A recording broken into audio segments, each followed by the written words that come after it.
So hello everyone, कैसे हैं आप सब लोग। I hope each and every one of you is doing absolutely good. My name is doctor Vipin Kumar Sharma और आज मोस्ट इंपॉर्टेंट टॉपिक्स यानी MIT सीरीज के अंदर हम लोग बात करने वाले हैं अबाउट द चैप्टर इवोल्यूशन। ये आपका biology in human welfare unit जो है उससे पहले आने वाला एक चैप्टर है जो काफी ज्यादा इंपॉर्टेंट है। जेनेटिक्स एंड इवोल्यूशन नाम की यूनिट के अंदर ये इकलौता ऐसा चैप्टर है जिसको हम जूलॉजी के अंदर कंसिडर करते हैं। इससे पहले जो चैप्टर्स हैं that is principles of inheritance and variation and molecular basis of inheritance, उसको हम लोग बॉटनी के अंदर पढ़ते हैं। But what is special about evolution? Evolution जो है ये हमारी प्रोग्रेशन को दर्शाता है। आपने किसी ना किसी किताब में एक डायग्राम जरूर देखा होगा जहां पर हम पहले झुक के चलते थे, बहुत ज्यादा बाल हमारे थे, उसके बाद धीरे धीरे हम आगे बढ़ते रहे, बाल कंपैरेटिवली कम होते गए, पोस्चर जो है हमारा इरेक्ट होता चला गया एंड अल्टीमेटली हम मॉडर्न मैन की तरह इवॉल्व होकर के निकले। जब धरती पर लाइफ की शुरुआत हुई थी यानी पानी के अंदर जब लिविंग ऑर्गेनिजम्स की शुरुआत हुई थी तब एक सिंगल प्रिमिटिव सेल जो है हमें देखने को मिला था। धीरे धीरे उस सेल ने और सेल्स के साथ दोस्ती करना स्टार्ट किया और मल्टी सेलुलर ऑर्गेनाइजेशन बना डाली और उसके बाद धीरे धीरे हम लोग इवॉल्व करते चले गए, पानी से धरती के ऊपर आते चले गए, इस धरती को डोमिनेट करते चले गए एंड आज 1.7 to 1.8 मिलियन से भी ज्यादा स्पीसीज हम सिर्फ आइडेंटिफाई कर चुके हैं एंड अकॉर्डिंग टू रॉबर्ट में ये एक बहुत ही छोटा नंबर है of the total number of species existing on earth. Total number अगर आप देखें तो 6-7 मिलियन से भी ज्यादा ये नंबर माना जा सकता है। इवोल्यूशन चैप्टर के अंदर हम लोग इनिशियली क्या पढ़ते हैं दोस्त? हम लोग सबसे पहले ये देखते हैं कि इवोल्यूशन आखिर हुआ कैसे, what was the mechanism of evolution. और आपको काफी सारी थ्योरी यहां पर बताई जाती है।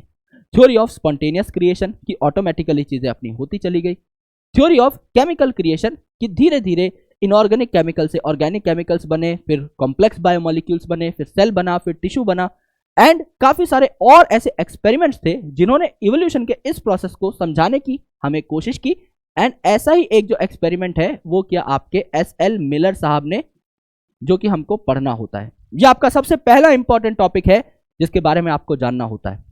पुराने दौर में जब धरती पर लाइफ नहीं थी, बिजलियां कड़कती रहती थी, तो यहां पर इलेक्ट्रोड्स जो है उनका इस्तेमाल किया गया, हाई वोल्टेज का इस्तेमाल किया गया क्योंकि पिछले टाइम पर वॉल्केनिक इरप्शंस होते रहते थे, आसपास ज्वालामुखी फटते रहते थे।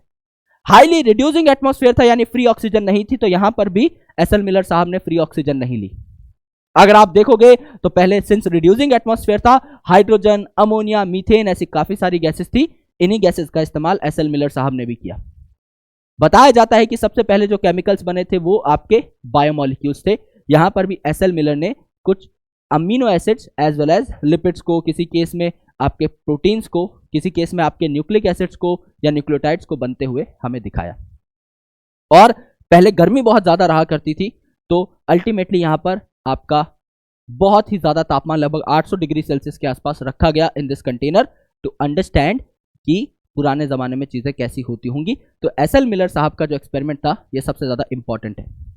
When it comes to evidences of evolution, कि इवोल्यूशन जो है उसके प्रूफ क्या है, उस एविडेंस के दौरान दो इंपॉर्टेंट टॉपिक हैं जो कि हमको पढ़ने होते हैं। पढ़ना तो यार सारा ही होता है, बट सबसे दो इंपॉर्टेंट जो चीजें हैं वो अगर आप देखोगे तो एक तो आपका आएगा industrial melanism.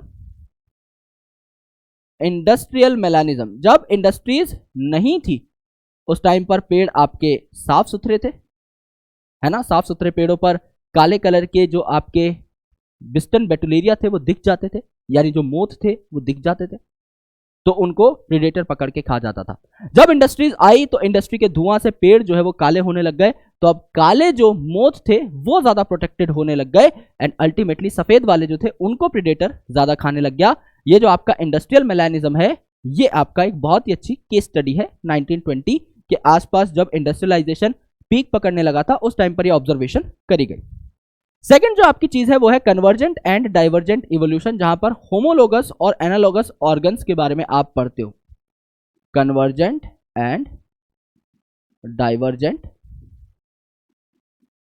Evolution, convergent and divergent evolution. Convergent आपका एनालोगस ऑर्गन्स के बारे में हमें बताएगा, राइट, जिनके फंक्शन सेम होते हैं, स्ट्रक्चर थोड़ा सा डिफरेंट हो सकता है। डाइवर्जेंट आप HD से याद कर सकते हो, ये आपका होमोलोगस ऑर्गन्स के बारे में हमें बताएगा, राइट। HD से आप इसे याद कर लो, AC से आप इसे याद कर लो, होमोलोगस एनालोगस के एग्जांपल्स आपको एक एक याद होने चाहिए, डायरेक्टली क्वेश्चन के फॉर्मेट में आपसे पूछे जाते हैं। देन अगर आप बात करें थ्योरी ऑफ इवोल्यूशन की, तो दो जो इवोल्यूशन है उनकी थ्योरीज बहुत ही ज्यादा आपकी पावरफुल मानी जाती है। पहला आपका Lamarckism, use and disuse of organs के बारे में यहां पर बात करी गई। यानी एक जिराफ जो है वो एक जगह पर रहता था एंड अल्टीमेटली उसने नीचे के सारे पत्ते खा डाले जहां तक उसकी गर्दन पहुंचती थी, तो पत्ते खाने के लिए उसको अपनी गर्दन उचकानी पड़ी, ऊंची करनी पड़ी, एंड आने वाले टाइम में जिराफ की गर्दन लंबी हुई क्योंकि वो जो नीचे के पत्ते थे वो गायब हो चुके थे, उन्हें ऊंचे पत्ते ही खाने पड़ रहे थे। ऐसा लेमार्क साहब ने कहा, which was not a profound theory because इसका कोई एक्सपेरिमेंटल एविडेंस खास उन्होंने पेश किया नहीं था। दूसरी जो थ्योरी है वो हम डार्विन साहब की थ्योरी पढ़ते हैं, दैट इज डार्विन साहब की थ्योरी, नेचुरल सिलेक्शन की theory, survival of the fittest. यानी अगर आप बेस्ट हो, अगर आप लिमिटेड रिसोर्सेज में भी सबसे बेस्ट परफॉर्म कर पा रहे हो, अगर आप लिमिटेड रिसोर्सेज का इस्तेमाल करके भी सबसे बढ़िया रिप्रोडक्शन कर पा रहे हो, अपने नंबर को बढ़ा पा रहे हो, यानी अगर आप रिप्रोडक्टिवली फिट हो, अगर आपकी आर वैल्यू ज्यादा है, तो नेचर खुद आपकी पीठ थपथपाएगी और आपको आगे प्रमोट करेगी, आपको जिंदा रखेगी, आपको धरती पर और ज्यादा रिसोर्सेज को लेवरेज करने का मौका देगी। लेकिन अगर आप नखरे करते हो, आप किसी भी परिस्थिति के आगे घुटने टेक देते हो और आप बहुत रिजिड रहते हो, अगर आपको सिर्फ पिज्जा खाना है और आप पिज्जा ही खाते हो, आप रोटी पे सेटल नहीं कर सकते, तो नेचर जो है आपको लात मार करके बाहर निकाल देगी, एलिमिनेट कर देगी इस अर्थ पे से, और काफी सारी स्पीसीज एलिमिनेट हो भी जाती हैं। ये आपका नेचुरल सिलेक्शन का जो मॉडल है वो था। इसके बाद आपका ह्यूगो डी वेरीज साहब का जिक्र जो है वो आपका हुआ है। ह्यूगो डी वेरीज साहब के बारे में हमें पढ़ना है, इनके एक्सपेरिमेंट्स के बारे में, इनकी थ्योरी के बारे में हमको पढ़ना है, एंड डार्विन साहब के बारे में भी हमें पढ़ना है कि डार्विन साहब के हिसाब से म्यूटेशन क्या थी, ह्यूगो डी वेरीज साहब के हिसाब से म्यूटेशन क्या थी, ये हमको जानना रहता है। This is about the evolutionary concept की कंसेप्ट में हम लोग क्या क्या देख सकते हैं।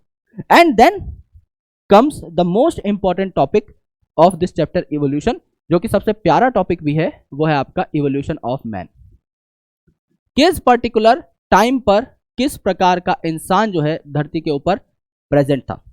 रामापिथिकस कब आए, ड्रायोपिथिकस कब आए, जावा एप मैन कब आया, होमो इरेक्टस कब आया, होमो हैबिलिस कब आया, निएंडरथल मैन कब आया, क्रो-मैग्नॉन मैन कब आया, मॉडर्न मैन कब आया, इनकी प्रॉपर्टीज क्या थी, सबसे पहले केव किसने बनाना स्टार्ट किया, सबसे पहले अपने करीबी लोगों का उनकी डेथ होने पर उनका अंतिम संस्कार करने का, बरियल ऑफ डेड का जो है सिस्टम किन्होंने स्टार्ट किया, एक एक चीज आपको पता होनी चाहिए। यानी यहां पर आपको सीक्वेंस पता होना चाहिए कि सबसे पहले कौन आया, सबसे बाद में कौन आया, यहां पर आपको डेट्स पता होनी चाहिए कि किस साल में कौन आया, राइट, एंड आपको इवेंट्स पता होने चाहिए कि आपको यहां पर क्या क्या देखने को मिला। अगर क्रोमैग्नॉन मैन आया या निएंडरथल मैन आया तो उन्होंने ऐसा क्या किया जिस वजह से वो जाने गए, एंड आपका क्रेनियल कैपेसिटी आपको यहां पर पता होनी चाहिए। किसी के दिमाग की क्षमता ज्यादा थी, किसी का दिमाग बड़ा था, तो क्रेनियल कैपेसिटी जो है ये किसकी ज्यादा थी, किसकी कम थी, किस हिसाब से क्रेनियल कैपेसिटी इंप्रूव होती चली गई या घटती चली गई, किस हिसाब से आपका पोस्चर जो है ये टेढ़े से सीधा होता चला गया, कैसे हम झुके हुए से सीधे चलने वाले प्राणी बने, ये सारी बातें आपको पढ़नी होती हैं in the evolution of man. So अगर आपको कहा जाए कि सबसे इंपॉर्टेंट टॉपिक्स कौन से हैं, एसएल मिलर साहब का experiment when it comes to the basic definition of evolution, आपका एविडेंस ऑफ इवोल्यूशन में industrial melanism which is very easy, analogous homologous के एग्जांपल्स, आपका Lamarckism, Darwinism, Hugo de Vries साहब का म्यूटेशन कंसेप्ट, एंड आपका evolution of man जो कि आखिरी टॉपिक है आपका पूरे इवोल्यूशन एनसीईआरटी का, ये आपसे पूछा जाता है, राइट।